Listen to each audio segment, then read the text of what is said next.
Jim, and tell me if I have this correctly, the Kraken Erwin. Is that how I should introduce you, Jim the Kraken Erwin? That's how I've been introduced in the past. I just sometimes don't know how to explain it. Delta Force operator. Delta Force operator. I think I'm going to need you to explain it. Why is your nickname the Kraken? I wish I had some cool story to it, but actually it was just kind of I was in a motorcycle organization called the Rolling Thunder up in northeastern part of the country, New Hampshire area. I was like 20 years younger than like the next guy. There's a bunch of Vietnam vets and everything. The biggest guy by far in the organization. We're getting ready to go do a ride, and they're doing the brief and like, hey, we're going to do this ride. Sorry, I'm at the house. So we're going to do this ride, and there's some rules, so on and so forth. And if you break them, and they kind of looked over at me, he's like, we're going to release the Kraken. And there was a chuckle, and he said it a few more times, and it just stuck. So, which I thought was pretty funny, being not a big fan of the water. Like, I get a mythological water creature nickname. Wait a minute. So help me out with your timeline. You're in the Northeast. You're part of this what did you call it? A motorcycle club? Organization. It was organization. So it was a Rolling Thunder. It was like a POWMIA. It wasn't a club per se, 1%er type, 3-patcher or anything like that. It was just a group of veterans and patriots that would go out and do rides, like veteran charity benefits, stuff like that. Would do these rides and raise a little bit of money and POWMIA awareness. And stuff I see. Like that. Okay, so this was after service. Yes, this was probably 2009, 10-ish, right in there, maybe 11. Yeah. Well, I'm excited. I'm sorry to interrupt. I'm just going to say I'm excited to talk to you. So I'm doing, and I don't know what they told you, but I'm doing a series, and I've been having a lot of fun with this, where I've been talking to members of our special operators community, talking to America's most elite, badass warriors.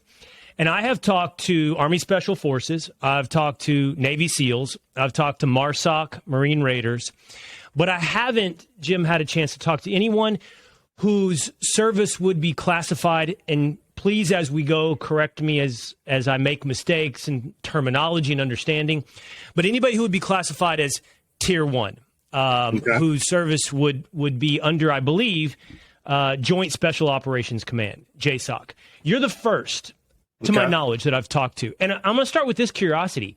Are you allowed to talk to me? It seems like any time that I have a conversation teetering on Tier 1, everybody clams up. To a point. You got to remember, too, that I was serving in the mid-'90s, so I'm like that old pair of cleats. Right?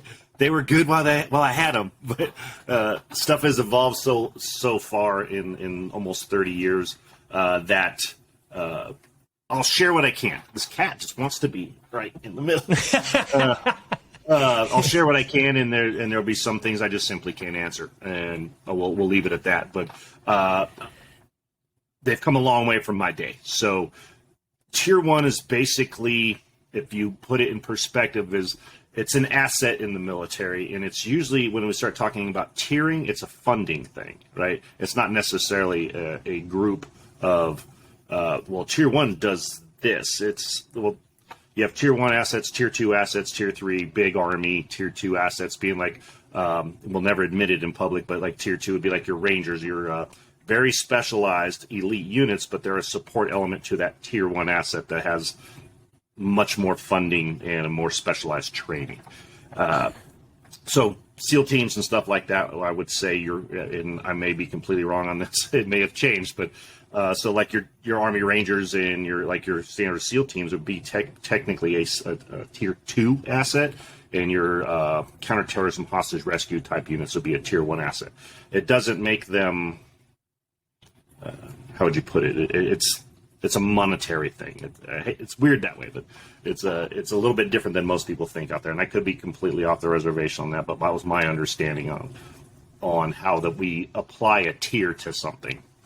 It's my understanding as well, and it's also an operational chain of command, it seems. In other words, I believe all of the SEAL teams but one are Tier 2. SEAL Team 6, also known as Dev Group or Development Group, is a Tier 1 Tier 1 group, Army Special Forces, Tier 2, and the groups under Tier 2, from my understanding, Jim, report to either Navy hierarchy or Army hierarchy, but if you're in Tier 1, you report to the Pentagon, a special Joint Special Operations Command. That asset goes to, different protocols, different people who we report to. So if you think of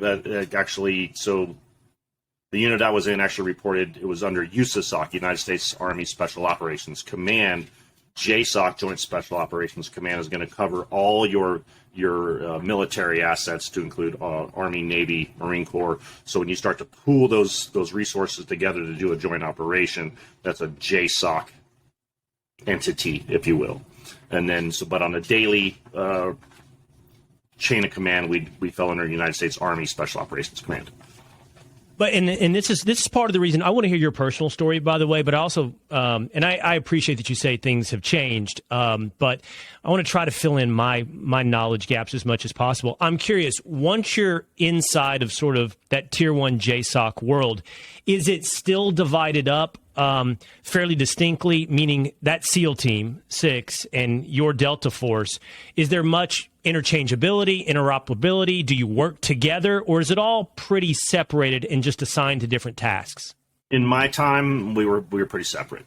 We had so if you consider jobs, it was counterterrorism, hostage rescue, right?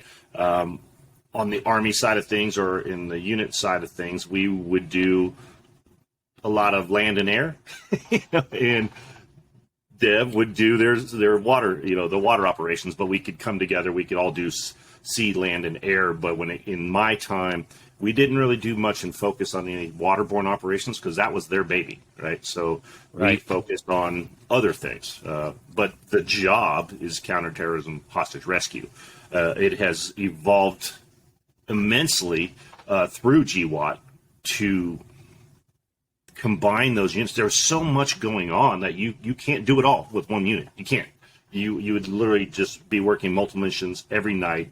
The burnout rate would be insane, which I'm sure it was, or it still is.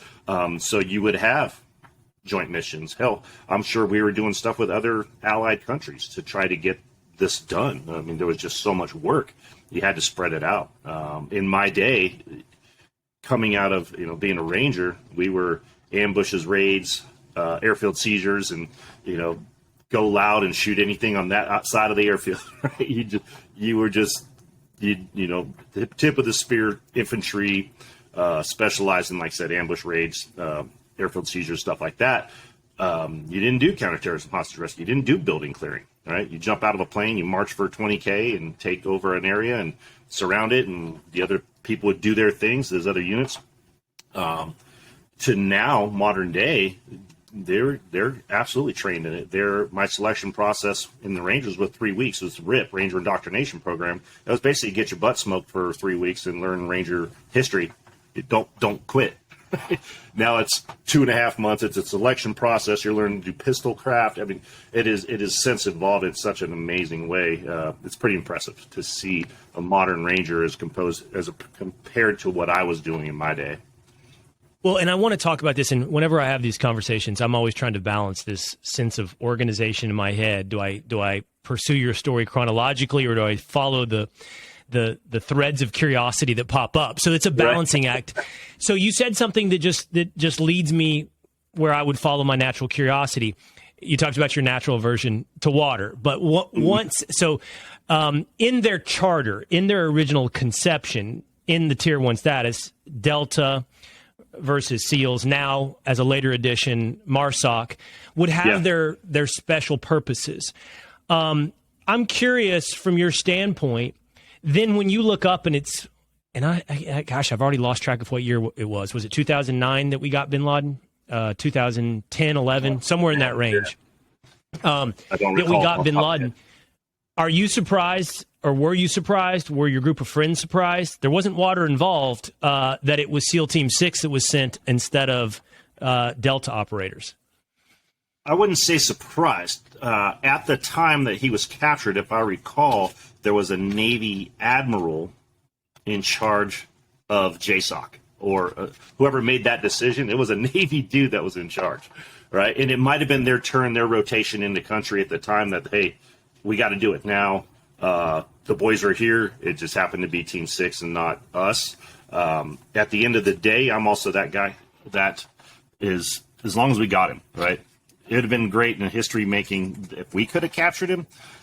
However, it wasn't our turn in the box, and they got him. And at the end of the day, the right call was made, and a bad man went away. So I'm good either way. As long as we got him. It'd been nice to have that a notch in our belt on that, but it's definitely something I'm sure we'll talk shit over beer somewhere. Hey, how's the team? Oh yeah, and you'll talk smack about it down the road somewhere over a beer. But at the end of the day, we got him. So let's talk about what makes a Delta operator unique. What makes that a unique asset? And I think we can do that through your personal story as well. So you've already told us you were an Army Ranger. Tell me about that evolution of going from an Army Ranger to a Delta operator. Were you identified? Did you volunteer? Did you apply? How did selection work that you went from Ranger to Delta? I would say it was more like the recruiter showed up and I'm like, I think I can do that. Like, I wanted to always challenge myself. I'm one of those guys like, you can't do that. Oh, really?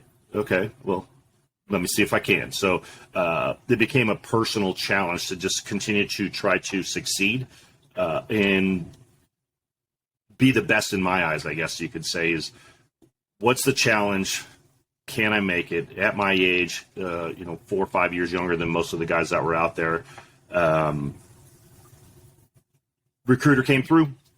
I raised my hand, and it's a long process. So when I did a PT test, do your PT test, physical training test, there's different requirements that go along with it. You're getting blood tests. I mean, I think my iron was a little bit low. My lead was definitely not low, I'm sure. A little bit of iron was just like 0.1 low on, you had to be in these spectrums, right? When you do these tests, it was like 0.1 off. Turned down my paperwork. Took a bunch of iron pills, sent it back in, good to go. So they're very meticulous on the selection process to kind of go down that rabbit hole. Why I did it was a personal challenge. To see if I could do it, right? It was not like I joined the military because I wanted to be this guy. I joined because I wanted to be a sniper, and the Rangers was like the spot to do it for me. Like, I would have the most success. It's a volunteer unit, the operations, the job. I ended up talking to a guy when I was in high school who was a Vietnam Ranger and was telling me about all these small unit tactics, and my eyes got big, and I'm like, that's what I want to do. That's it. That's what I want to do. So I went in to be a Ranger and to be a sniper in the Rangers, and I succeeded. Spent half my time there as a sniper. The evolution comes. I actually ended up going to Alaska. I wanted to check out Alaska. So I left the Ranger Battalion, went to Alaska. It did my PT test in the middle of winter at 30 below zero. Because Alaska was not the place for me. Beautiful country, not the unit I wanted to be in. So the recruiter came up. I raised my hand, and I'm like, let's do this, right? So 20, 30 below zero out running a PT test. And fast forward, I was chosen. I was the only one out of Alaska to go to selection, and so I went to selection in 95. There was 98 of us that went. At the end of that road, 5 of us were selected. So I think it was a 96% attrition rate in my class. So at the end of all of it, getting put into a team, it was only 5 of us out of 98. So I thought that was pretty cool because that was just, again, me. The thing I really dug about the whole entire selection process is it's an individual effort, right? Special forces, all these other things. It's like a group team thing to come together and succeed. Not there. They want to see what you can do. Do you have the wherewithal? Do you have the fortitude? Do you have the willpower to make it on your own and do it? And I thrived on that. I'm like, so you're just saying, if I fail, it's on me. Cool. If I make it, it's on me. Awesome. I'm all about that. So I got lucky, didn't get hurt, met the requirements, and came out the other end. Psychological evaluations, physical fitness things, like you pick a flavor, you were tested on it to make sure you were the right choice. There was an excellent quote by a former a unit guy. I forgive me, I can't remember his name. But the quote goes, "They don't pick the best guy, they pick the right guy." And I was like, because there's dudes I was with that I'm like, this dude's an absolute savage. If he doesn't make it, no way I'm not making it. Came out the other end, and I was standing, he wasn't. So they picked the right guy, not always the best. Whether it's some sort of personality trait, there's no size, weight, color, description. Like, there's no cut, paste guy, here's your G.I. Joe for a unit dude, or a Delta guy. Like, it just doesn't exist. I was actually one of the bigger dudes that was there. So a lot are just average size, but they have it. They have the full package, right? You're intelligent, you're physically fit, you can make decisions and go with it. There is a lot.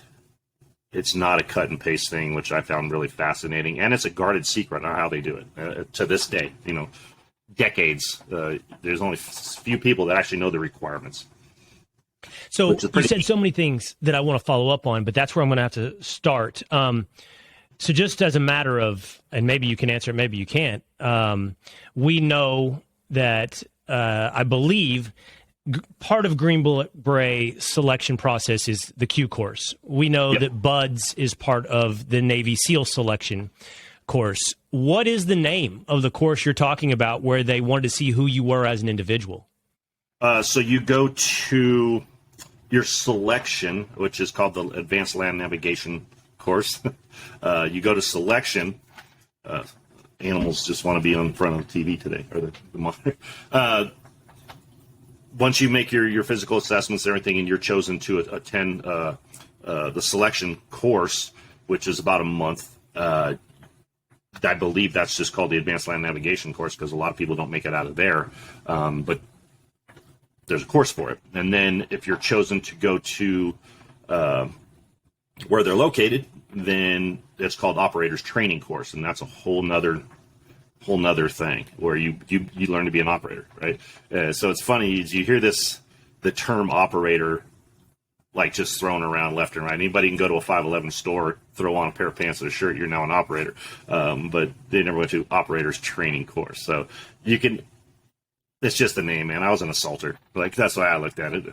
Not an operator. I was an assaulter, man. But everybody likes that term, operator. I'm going to be an operator. Like, okay, go do you, boo. Okay. So back to the selection mechanism. That attrition rate is incredible. I believe what you just said was roughly a 95% washout rate. Yeah. I don't remember when I talked to a Special Forces guy exactly what he said. I know this because I talked to a SEAL recently, and the numbers he gave me were somewhat similar. 90 to 95%, so 5 to 10% would actually make it through. I'm curious, though, one thing that is without a doubt unique to what you just described is that, Special Forces is very team-oriented, and BUDS is about lifting up your other teammates and hoisting that boat above your head or that log and holding it together. Yours is not like that. Yours is 100. What do? They send you out into the woods alone? How do they see who you are as an individual? Yeah, that's a good question. They must have, the hills have eyes or something. I don't know. Through selection, I mean, it is all individual effort, right? So through that selection process, the initial selection process, you do not walk roads, you don't do this, you don't do that, you don't share information. It's on you, and it's land navigation. So the test is land navigation. I don't think that's a secret. The times, the timelines, the requirements, the parameters within that is a hugely guarded secret. Like I said, there's only a few people that actually know the requirements, what they're looking for. But it's like, you get up, you're at this checkpoint, you're like, hey, show me where you're at, where you're going. You go to the next one, do the same exact, rinse and repeat. You never know when you're done. And now you and I could be on that same trail, and you're going 15 miles that day, and I only go 6. And then the next day, I don't even see you. You might be doing something completely different. So they're measuring you as an individual, your skill sets, your ability to navigate terrain, the challenge ahead of you, the difficulty of whatever that challenge might be that day. Can you handle being individual? Can you handle limited information? I was blown away at some of these people. If it was not called the side straddle hop, they just couldn't figure it out. It was a jumping jack, dude. Like, they could not think beyond protocol, SOP, black and white. There has to be an SOP. I have to know exactly how far I'm going. That's not the case here, and that's how you have to be. You have to be able to think on your feet. You got to be intelligent, be a quick problem solver, and make a decision. Go with it. If you can't, you're probably not the guy they're looking for, because when you do go to a team, you have to be able to solve those problems and protect your buddy. And it's small teams. How big are the teams once you're in? It varies. But I can't really say on that one either. Is that right? How big the teams are, and don't know how many people are. Like, that's. Oh, don't know how many Delta operators there are. Don't know how big the teams are. Couldn't tell me. Right. Okay. Wink, wink. I got you. I pick up what you're putting down. It's not a lot. What about this? And I think this is not only something you can't tell me, or you won't tell me, but you actually genuinely can't tell me, which sounds different. In talking about Q course and in talking about buds, it seems like it's a process in ferreting out who has the grit to continue. So It is an attempt to force someone, to some extent, to quit and see if you have that quit in you. Yeah, and it sounds like, yeah, and it sounds like, though, unless I heard you wrong, it sounds like yours is a bit different because you don't know why you got selected. In other words, it wasn't that somebody, you mentioned that Savage that was in the course with you. It didn't sound like to me you were describing a guy that quit. Rather, he just didn't get selected and you did. Is that an accurate description? Whether it was through injury or he didn't make a timeline or maybe his personality, like you can't. They're not looking for a dude that's just indiscriminate guy. Like, I just front toward enemy and we smoke everybody. It's just not what that is, right? It's a very calculated surgical unit that discriminates at the highest levels. I mean. We did some missions, and you would do like this, man, I just crushed it, right? And you get back, and they would just completely dissect it, right? You would just the review. There's a name for it, hot wash. We'd go through, and you thought you just crushed it, and they would meticulously pick out where could we improve, right? Just like fractions, just pieces of it. Where so in that same process to go back to selection, there might have been something that they saw or started to become a trend with that individual. They're like, maybe not this guy, right? He must go straight up and down the mountain, where I'm like, screw that. That's too much effort. I'm going to take this river all the way around this mountain, then go up the last bit of the hill.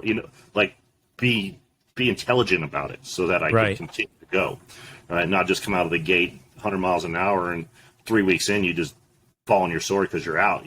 Like strategic, intelligent thought process to finish what you're doing.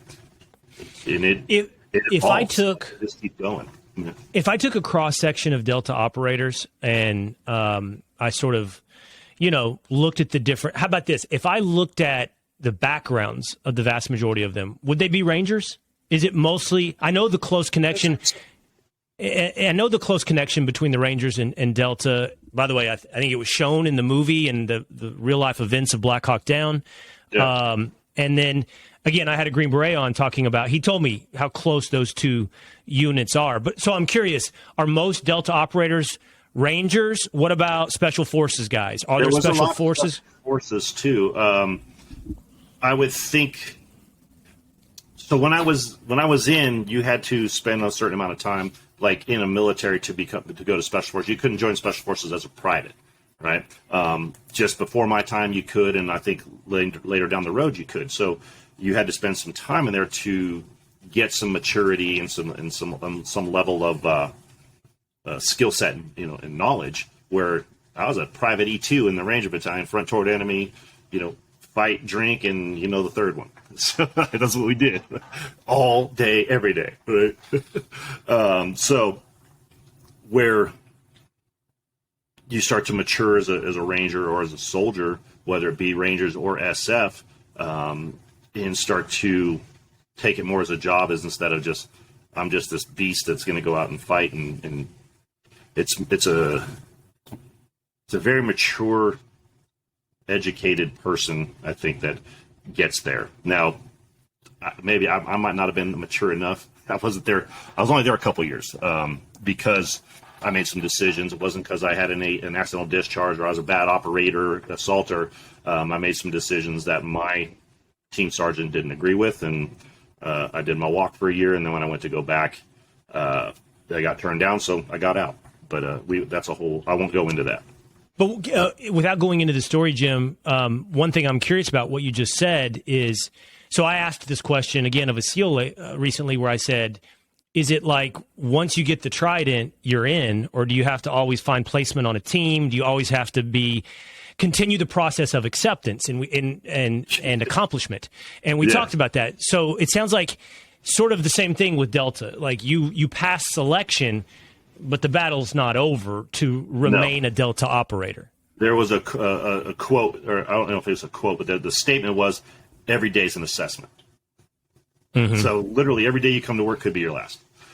I'm like, that's a pretty hostile work environment. Like, if you think about it, you're in a unit full of stallions, man, thoroughbreds. Like, just every dude is at the peak of physical fitness, smart as a whip, is cracking the code on every problem and difficulty, figuring out how to better do it, changing equipment and gear, like it was amazing how much stuff that's used even today in tactical gear evolved out of these guys that were like, I can make a better mousetrap.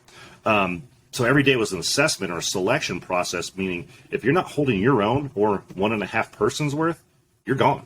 Like, you're just gone. Like, what do they say? Back to where you came from? Yeah. Hey, where you want to go? You can't stay here. Can't stay here. So in saying that, the beauty of it is it breeds a very aggressive soldier who's always looking to do better personally, physically, mentally, figure out a better mousetrap, a better way to hit a target. But the secondary effect of that is you breed you'll go at each other to try to be better than the next guy. And it's a hostile work environment to where every time I come in, if I'm not performing at what you think is what I need to be, then I could be done. Like, if you went to work today and, hey, that interview with Jim sucked, you're out. But do you want that Leo over you every day? It's like every day you go to work. Like, that was tough. I took it with open arms and embraced that. But to leave how I did because my team sergeant didn't agree with what I did, I'm just like, that's kind of messed up. But at those levels, you end up kind of eating your own. But you also continue to have very elite individuals that can come together and perform at the highest levels of surgical combat. It sounds a little bit like a professional athlete. Like 100%. It is the NFL. It's a great way to put it. It's the NFL of the military. Like, you are the top 1% of the best people in the military. And you got to go out and perform every single day. And if you don't, because there's somebody else coming along underneath you. Absolutely. Just got traded. I wasn't a bad soldier, a bad operator. Just did not agree. And it cost me the job. But at the end of the day, it was a job. It didn't. Do you think that's different? Is that different about Delta as compared to, in your knowledge, in your experience? Is that different than SEALs or Special Forces, that culture that you just described? Is that unique to Delta? I would say it's unique to Tier 1. I showed my ass more than once in the Ranger Battalion as a young stud, and they're like, "You can't do that again, dude." Like, because you're a great asset, but they take care of you and stuff. Where when you get to that top 1%, they move so fast and it's so ever evolving that a lot of them aren't willing. I hate to say this, but there's some team sergeants or troop sergeant majors that aren't willing to commit the time to you when they just replace you. Right? That's really fascinating. It's sad to say that when only 5 of us made it in that group. I'm sure those numbers have gone up because of the operation tempo, mandatory growth to maintain the combat pace that we're at or have been for the last 20 years. Do I know what that is? No. But I don't regret it. I don't miss it either. At the same, it's like it was a job. It was a great experience. I learned that I could do a lot, individually, personally, those challenges, we go back to that. There's something that they always got to do, whether it's buds in Hell Week or whatever it is they do for Team 6. What we did in Delta in the unit, there's that piece that they're going to push you until you either quit or you keep going. And I kept going. I just kept going. The only way I'm coming out of here is like physically broken and unable to move. Other than that, I'm going to keep going. So that's you said unique to Tier 1 guys. So I see that now. That is the NFL. That is the culture across that. You're tier. An athlete with a gun, man. You're a pro athlete with a firearm. Yeah, this is pretty much the physical requirements and demands on you on a daily basis are that exactly. That's a great way to put it. So the guys we have nowadays, which to caveat what you're saying there.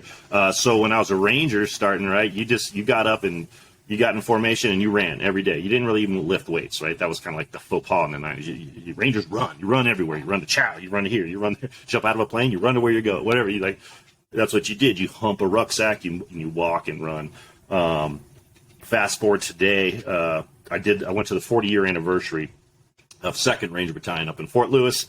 And these dudes, after 9/11, there was this whole paradigm shift into physical fitness and how to approach it, to bringing in fitness trainers, guys that there's a guy that left, if I remember the story correctly, he was a strength coach for the Mariners, quit and came down to start coaching Rangers and soldiers to be better fit on the battlefield, and completely changed the way we trained there. So I show up and there's these dudes that are just yoked and carrying tires and CrossFit-esque, performance-based training, not just run till you puke and then run some more, which I was like, but that's how you prove yourself back then. I'm like, man, you're actually breeding athletes that can sustain and prevent injury and this and that.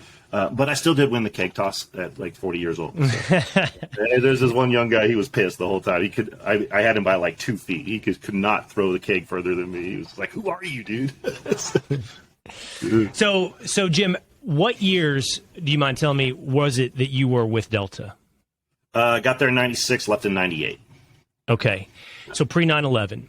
I'm curious, and here's why that interests me. I know that after 9/11, everything changed for all of SOCOM and JSOC. It changed for everybody in terms of mission. But there's something, it seems to me, from a distance, pre 9/11, that gives us insight into your original charter, your original mission, your original purpose, meaning SEALs were probably more tied to the water. Green Berets were more tied to indigenous forces before 9/11. Not that they abandoned those things, but... it just wasn't the primary mission anymore. Right. So I'm curious, in the 90s, what would a Delta Force... what would a Delta Force unit be used for? I know counterterrorism. I know hostage situations. If you can give me if you want to give me a specific, awesome. If you have to give me an abstraction, where would Delta be deployed? So think hijackings back in the day, right? So airplane hijacking, and they had American citizens on there, and they needed a surgical team to take it, and we had access to that country, whatever. That would be something we'd do. That would be a hostage rescue situation via an aircraft. That's how we'd have to take that aircraft. If you remember 97, I think it was, with the embassy takedown in South America, I think it was Peru. You remember that one? Not really. Yeah. So there was I think it was Peru, an embassy got taken by some terrorists. And basically within the first 48 hours, they let the Americans go. But say there was an American embassy, and so Iran with the hostages in that embassy, right? Absolutely, that was our mission, to go in and get those guys out. That was actually, sadly, a very famous failed mission. We never even made it. Right. A helicopter crash, plane didn't crash, helicopter crash. Anyway. Those are the types of things. So anything that had to do with a hostage situation that they needed a surgical hit on, counterterrorism type strike, if there was a terrorist act and they needed to send somebody in to eliminate that terrorist threat, that was the type of stuff we would be doing. And then, obviously that's a very broad stroke. But historically, you could point at, say, like the Iran hostage rescue attempt and the hostages there, or say like the French. We didn't do that one, but there was a French airline that was hijacked and hostages held, and so we trained for those types of things day in and day out. But mainly surgical shooting, being able to shoot, move, communicate on the move, in the dark, under not, it didn't matter, and hit what you were aiming at constantly. So in my mind and in popular culture, I guess the three examples are, one, what you just described, the Iranian hostage crisis, which, as you mentioned, was a failure that I think sent, essentially the founders of Delta in 1977 a little bit back to the drawing board after that. And then, of course, I think Manuel Noriega, Delta Force. And then, missed it by a couple weeks. Damn it! Did you really? I was in the Ranger indoctrination, getting ready to go to the Rangers when they went. I'm like, you gotta be kidding me! It's like 2 or 3 weeks. So, anyway. And then Black Hawk Down, Mogadishu is so the, they're is the chasing terrorists, or warlords to free an enslaved people, if you will. But yeah, those are very very well documented in historic pieces of what we do. You fast forward to today when we're chasing high value targets, whether it be Bin Laden, Hussein, some of the I'm just drawing a blank right now, but all the terrorists we've been chasing for 20 years, those are strategic. Now, those would have been specific tier 1 missions, but with the operation tempo and the amount of turds that were out there, it started spreading to range. Hey, you guys take these. They may or may not be there. You guys take these, and we're going to try for this one because they think this is where they're going to might get. This is the higher probability of where they're going to be. So unit goes there. Rangers, you take this one because they might be over there. But we started cross-training those guys. That was a beautiful thing to see. Is they didn't really keep the pie separated. It's like, man, we can't do this. So what do we need to do strategically? Let's start training the Rangers. Let's start training teams instead of you have to be a team 6 or a unit dude to do it. Let's make these guys more capable. And I think Black Hawk Down or Mogadishu was a catalyst for that, because guys like Paul Howell, like, come here, Ranger, you're coming with me. And there's no time to teach him CQB during that time, right? But I need a soldier that can perform. And if you're one of our assets and supporting us, you need to know what you're doing. So I think it's remarkable that they have the foresight, the wherewithal to be like, okay, maybe wherewithal is not the word, but like we need to teach these guys how to do it. Not like this is our ball, you never get to touch it. But it's definitely college ball, and there's a difference between how the unit in Team 6 does it and the other guys, right? You could be a 10th Mountain Division guy. Yeah, I was doing CQB the other day. All right, I played high school football too. The difference in the speed, the violence, and the surgical precision that is used at that highest level, right? When that's all you do for thousands of hours, thousands of hours. Yeah. What happened? What happened to Delta in popular culture? If I kind of look back at these, like, I think Green Berets had their pop culture heyday in sort of the 50s and 60s, maybe even to the 70s. Rambo was a special forces guy. That's right. SEALs today seem to dominate popular culture. You had Chuck Norris. We got Chuck Norris. We got Chuck. You had that, but it's like Delta never fully had its moment in the sun outside of that one Chuck Norris movie. Yeah. I think also, part of that is by design. Delta was the secret unit, and quiet professionalism was like it was ground into you. Like, you didn't do books, you didn't do conversations. It's come 20 years of combat. You get exposed to things, and people start telling their stories, but it was frowned upon for you to talk about it. I mean, I lived in a community out there that 80% of those dudes were special forces guys or unit dudes, right? And like, so what do you do? Oh, I work at the range. Like, you had some bullshit story, right? But they're like, yeah, right. Yeah, you're 6'2", 260. Yeah, you work at the range. Yeah. You work out all day, every day. Okay, just so part of the culture. Was just, you just didn't talk about it, man. Right. It was forbidden. You quiet profession, do your job. I don't care who gets the glory. Even going into GWAT, like, do you really think it was a 10th Mountain Division that caught Saddam Hussein? Come on, like, but whoever did actually catch him care who got the glory or the publicity? Absolutely not. Still got him.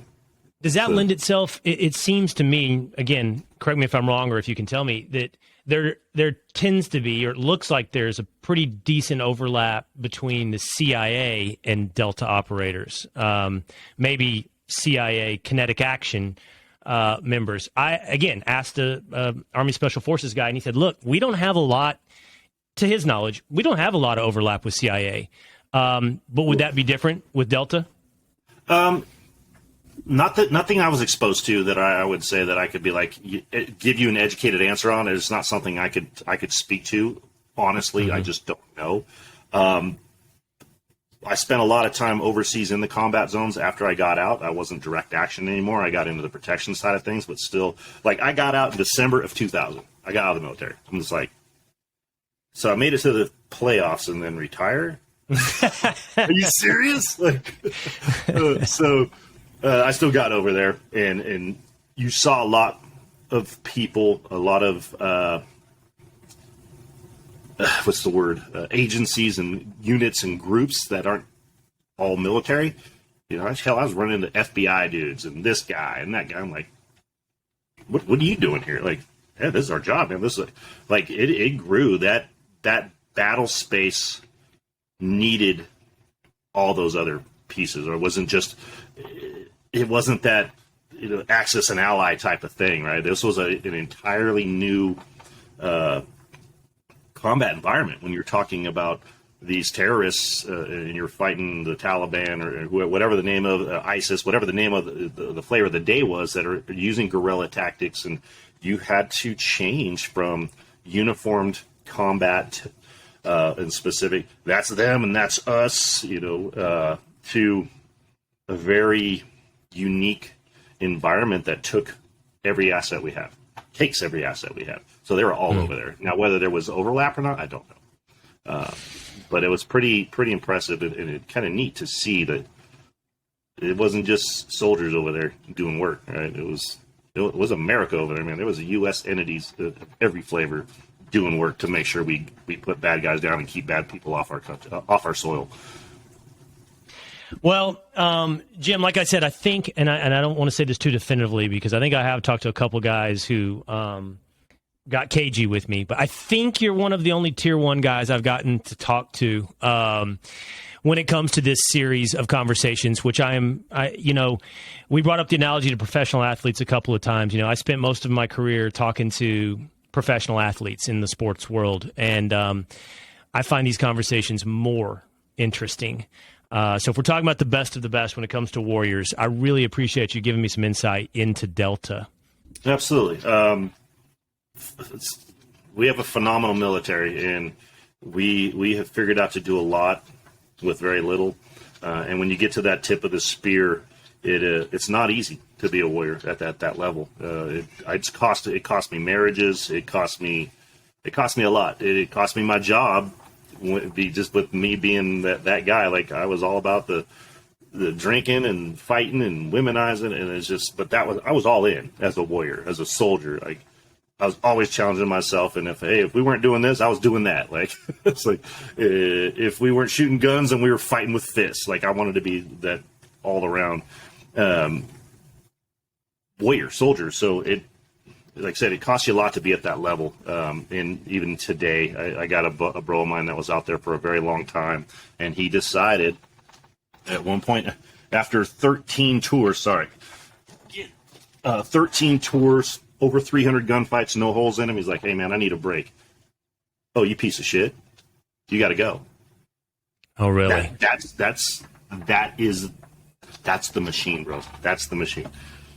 Here you are, tip of the spear, doing it for over a decade, and the day you're like, dude, I need a break, you're a POS and you got to go. Like, so if I can leave you with that one piece of information, if you ever think about going that way, anybody listening to this podcast, is understand you're a number, right? The day you're not an asset, you're gone. It doesn't mean don't try. I mean, it was a phenomenal environment, phenomenal work. I learned a lot, and I enjoyed every piece of it, because you don't get in that in the regular army. You don't get a lot in tier 2 units, but it comes at a cost. Don't let it define you. It's a job, man, and the day you don't perform, somebody else is there to replace you. My bro, dude, 300 freaking gunfights, and he says I need a break and spend some time with my family, and they boot you for it. To me, that is insane. Like that is, but that's the machine. That's the machine. So. Well, it's been fun during this conversation not only learn about Delta, but to watch your battle with your cat. For those of you that are listening on podcast, not watching on YouTube, Jim has fought at least one cat several times throughout this interview. I've got 6. All the 4 dogs. 4 dogs didn't do anything today. The cows are outside. So, but the cats want to be on camera. There they are. Oh, it's a hairless cat, too. I got a couple of the hairlesses. They're pretty awesome. But, I'm a kind of an animal person. Like, I didn't think Jim would be a cat person. Well, I'm kind of an animal person. I like them all. So, got a lot of animals. Awesome. It's been awesome talking to you, Jim. Thank you so much. My pleasure. Thank you for the privilege to speak with you, man. Hey, it's Will Cain. Click here to subscribe to the Fox News channel on YouTube. It's the best way to get our latest interviews and highlights. And click to subscribe to the Will Cain podcast for full episodes right now.